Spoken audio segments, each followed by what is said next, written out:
কিন্তু কোথাও কোথাও কোনো মণ্ডলীতে এই বাক্য পালন করা হয়, মাংস খাওয়া হয়, যাওয়া হয়। কোনো কোনো মণ্ডলীতে কী দেখায়, প্রভুর ভোজ দেওয়া হয়।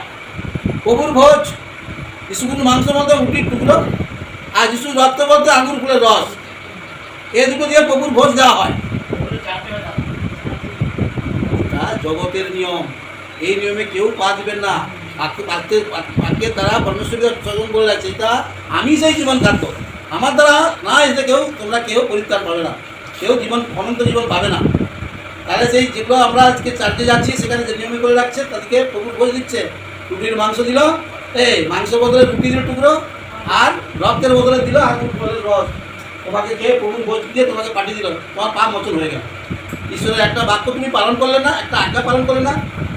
নাটকটির দ্বারা কত সুন্দরভাবে দ্বিতীয় ভবন থেকে শিক্ষা দিল যে তোমরা মরিবেই, তোমরা যদি আমার আজ্ঞা পালন না করো তোমরা অবশ্যই মরবে।